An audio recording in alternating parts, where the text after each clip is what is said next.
Magandang araw po sa lahat ng mga taga-subaybay dito sa Ibad Animation. Narito po ang animation ng kambal na gabunan na sina Kara at Dara. Matapos magtinda ng isda ang kanilang ama't ina sa palengke, ay naiwan ng dalawang bata sa kanilang tiyahe na si Luna, na isa namang albularya. Tia Luna, pwede po ba kami magpaalam para lumabas? Makikipaglaro lang po kami sa mga bagong matalik naming kaibigan. Aba, talaga lang ha? Sa lagay niyong yan, talaga bang may nakikipagkaibigan sa inyong dalawa? Sa pagkapasaway niyo pa lang, malabo nang may makikipaglaro pa sa inyo eh. Makikipagkaibigan pa kaya? Apo Tia Luna, talaga naman po may mga bago po kaming kaibigan. Gusto niyo po, ipakilala po namin sila sa inyo. Naku, wag na. Alam kong wala naman talaga eh. Nga po Tia Luna, para makapaglaro naman po kami kahit papaano. Boring na po kasi kami rito eh. Tsaka para hindi rin po kami magsawa sa pagmumukha nyo. Kahit ako naman din nagsasawa na rin sa pagmumukha niyong dalawa eh. Ganun po pala Tia Luna?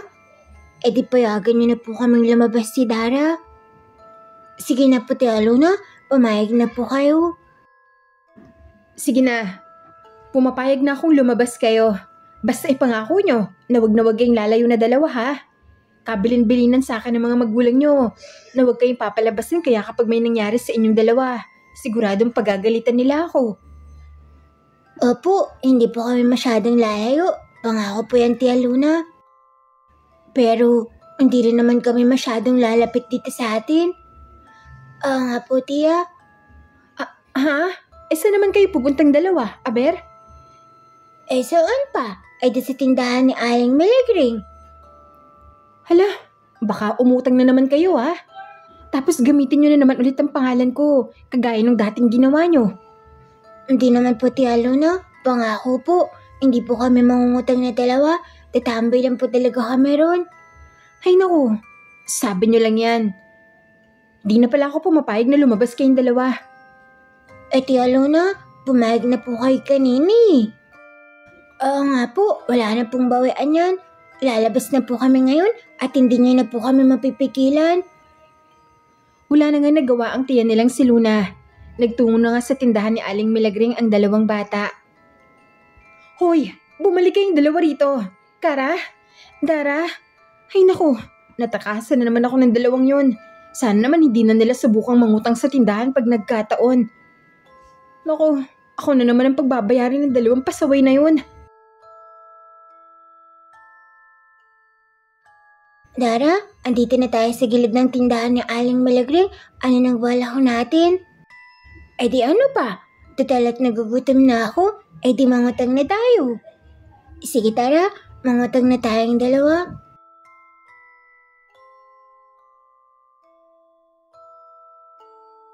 Ay nako, nandito na naman itong kambal na to.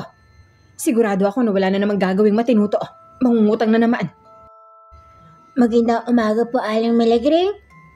Oo nga po, magandang umaga po Aling Milagring. Anong maganda sa umaga ah? Kung bubungaran ka kaagad ng dalawang pasaway at magulang na tulad nyo.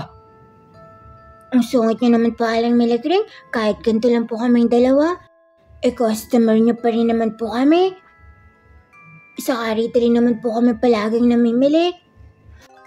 Anong palaging dito namimili eh? Ang sabihin nyo palaging nangungutang ka mo nadala na ako sa inyong dalawa Kahit naman po nangungutang kami palagi rin naman po nababayaran. Ayaw niyo pa po yun? Mabilis pong mababawasan yung mga paninda nyo. Palagi nga nababayaran. Pero kung kani-kanino nyo nalang pinapangalan ng mga utang nyo, ako tuloy nagkakaproblema kung paano sila sisingilin. Tapos kapag siningil ko, ako pa ang masasermonaan. Sasabihin pa sa akin na sa susunod na pautangan ko raw kayong dalawa. Hindi na nila ako babayaran. Pero nababayaran pa rin po kayo? Oo nga po Aling Milagring. Kami na nga po yung lugi sa ginagawa niyong pagpapautang eh. Kaya po napipilitan lang po kaming mangutang dito sa tindahan niyo. Kasi po gusto lang namin tumulong din sa inyo. Ano ka mo? Tumulong? Ano na itutulong niyo rito sa tindahan ko? Ako pa nga yung napiperwisyo sa kagagawa niyang dalawa. Ay sus, ang dami pang sinasabi na Aling Milagring. Hindi naman po kami mangungutang ngayon. May pera po kami. Talaga ba? Nasaan naman yung pera nyo, Aber? Ayan po, ano pong tawag niya rito? Hindi po ba pera to? Abay, oo nga no. Teka, ano ba bibili nyo? Chucheria po at saka soft drinks. Ako rin po Aling Milagring. Sige, sandali lang. Ikukuha ko lang kayo. O, eto na. 50 lahat ng yan. Akin ang bayad nyo. Sandali lang po Aling Milagring. Uubusin po muna namin tong merienda namin. O siya, sige na.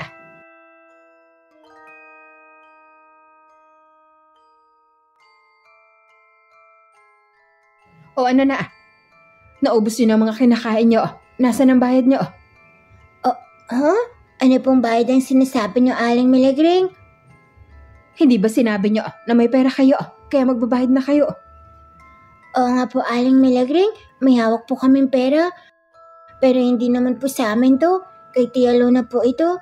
Hinaram lang po namin kanina. Hindi niya nga po alam eh. Isasoli lang po namin ito sa kanya. Kaya sa kanya na lang po ulit singilin. Sigurado po kami may pangbayad po yun. Pambihirang mga bata kayo. Naisahan nyo na naman talaga ako. Ano na naman kalukuhan ang ginawa niyo dalawa? Kayo ha? Nagkatingin na naman sina Kara at Dara.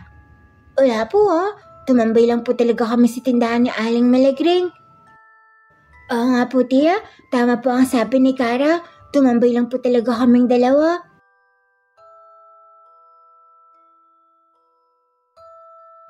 Tao po. Tao po. May tao po ba dyan? Ano po yun, Ali?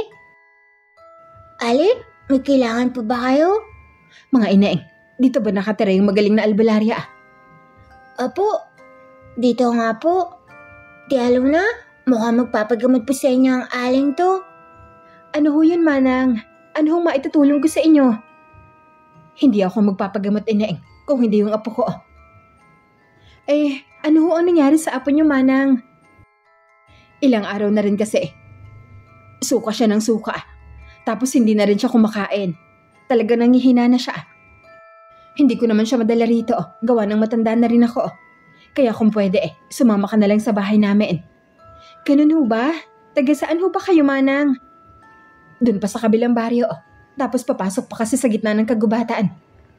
Sige ho, sasamahan ko ho kayo para tingnan ng apo nyo. Kara, Dara, kayo na muna ang maiwan dito sa bahay. Sasama lang ako rito sa ale. Sige po Tia Luna, mag-iingat po kayo. Apo Tia, kami na po ang bahala dito sa bahay. Sige na, aalis na muna kami ha.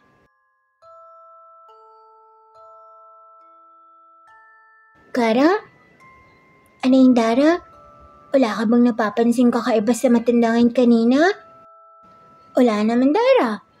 Kakaiba ang kutob ko sa matanda ngayon. Anong ibig mong sabihin Dara? Nung nagpapaliwanag siya kay Tia Luna, parang aligaga siya, para siyang natatarinta. Oo, napansin ko rin yung Dara.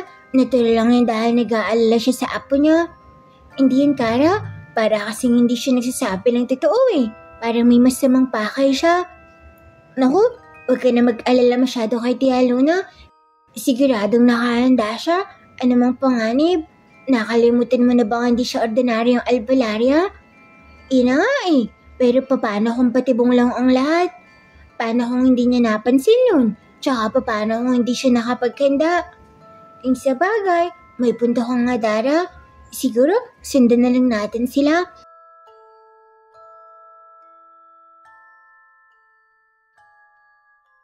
Ayun sila Dara. Teka sandali lang, bakit kaya sila huminto? Ayun ang bahay namin. Nasa loob na ng apo ko. Tayo na ho, magmadali na ho tayo. Ayan ang apo ko. Apo, nandito na ang lola. Kasama ko na rin ang manggagamot. Sandali lang ho, titingnan ko ho siya. Sige na, ikaw nang bahala sa apo ko. Wala naman ho akong nararamdaman kakaiba sa kanya. Hindi rin naman ho mainit o malamig ang katawan niya. Pero may duda ho akong nalason ho siya. Ganun ba? Ano palang gagawin natin sa kanya? May alam ka bang paraan? Nandito na tayo, Dara. Anong gagawin natin? Sandali lang, Kara. Maghintay lang muna tayo sandali. Basta, Huwag mo na tayong gagawa ng kung ano mang ingay.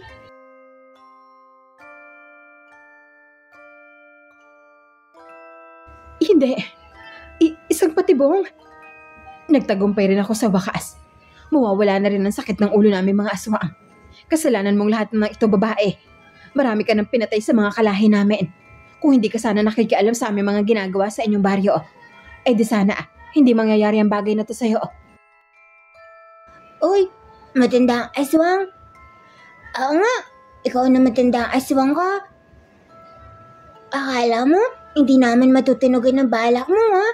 Pwes, nagkakamali ka sapagkat una pa lang ay duda na kami sa mga galawan mo. Ano naman kung nakatunog kayo sa mga plano ko? Eh ano magagawa nyo? Isa lamang kayo mga bata. Tingnan natin kung sino ang bata. Kara, maganda na tayo.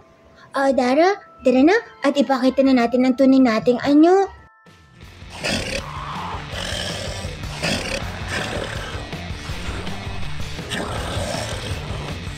May lahi din kayong aswang.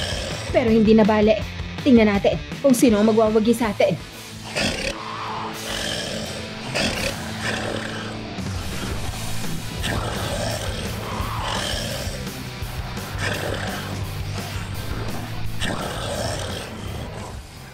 Ano ka ngayon?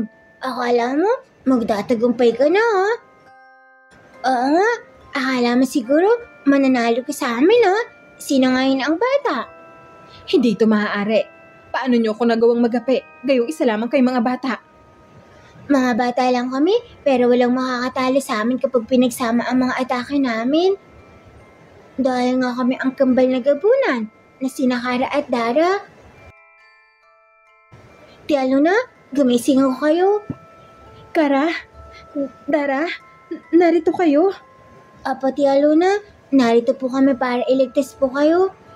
Huwag po kayo mag-alala Tia Luna, ligtas na po kayo. Napati na po namin ang matandang aswang na nagplanong patayin ka. Kung ganon, maraming salamat pala sa inyong dalawa ha. Hindi ko inaasahang may isa na ako ng matandang yan. Buong akala ko, nasa panganib na ang kanyang apo. Pero una pa lang ay planado niya na pala ang lahat ng to. Sige na po Tia Luna, umuwi na po tayo.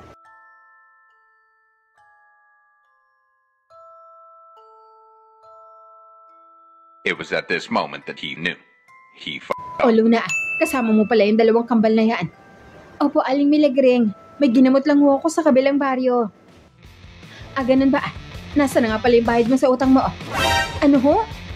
May utang ho ako sa inyo? Oo, tama ka. May utang ka.